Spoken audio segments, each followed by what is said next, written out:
Donc là, donc sur cette vidéo, donc on va prendre le Montpellier Hérault qui termine 12e avec 50 points, 15 victoires, 5 nuls et 10 après oui, c'est 18 défaites. Si on regarde bien, ouais, 18 défaites. Donc, donc voilà, donc sur l'année 2022-2023. Ensuite, il termine 12e, donc une légère progression, 41 points, 10, 10, 10 victoires, 12 nuls, 12 défaites.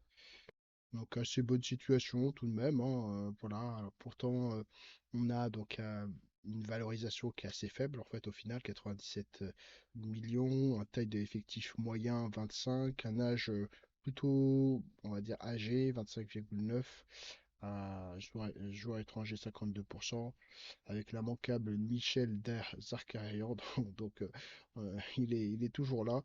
Une situation quand même économique et comptable bénéficiaire de 28 millions, avec notamment la vente de Wai, et puis bon, alors Germain en transfert libre, mais en tout cas, c'est plutôt Wai qui a pesé dans la balance, et puis des achats, Accor Adams, Eboa, voilà, puisqu'ils se sont regardez, on peut regarder ici. Donc, Accor Adams d'ailleurs a été une bonne recrue.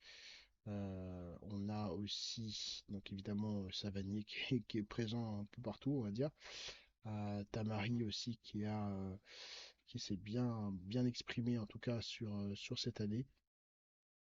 Donc bon, c'est plutôt une équipe, on va dire, classique de Ligue 1, tendance tout de même baissière, qui a oscillé entre la 16e place et la 4e place sur la deuxième, troisième journée, donc c'était pas forcément extrêmement révélateur, mais une équipe voilà, qui lâche rien et qui, alors assez très étrange, hein, sur le graphique en étoile, on voit que bon, c'est là, au niveau d'entraîneur est légèrement au-dessus, puisqu'il a déjà un palmarès, une renommée et puis une connaissance de la Ligue 1 assez importante.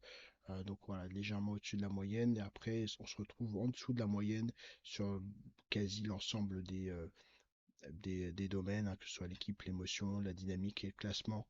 À part peut-être la dynamique sur la fin de saison, mais voilà, donc c'est une formation assez particulière, on va dire, avec le niveau d'entraîneur qui permet peut-être de maintenir une position intéressante. Alors, est-ce que Montpellier peut voilà, réfléchir à plus si on est dans cette situation où voilà, on n'investit pas plus que ça? euh, voilà, peut-être qu'on veut rester entre guillemets, dans ce ventre mou de la Ligue 1, notamment voilà, entre 12e, 10e. Ça pourrait être peut-être les objectifs de Montpellier. Donc voilà, je ne sais pas si on peut les voir faire plus, mais voilà, c'est une équipe qui est toujours intéressante à voir. Il faut faire très attention quand il la joue, puisque voilà, elle est assez surprenante parfois.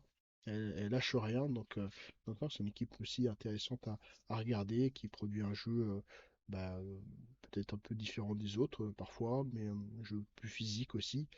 Donc non, c'est une équipe qui est toujours intéressante à regarder. Maintenant, est-ce que elle a des ambitions entre guillemets démesurées pour la suite?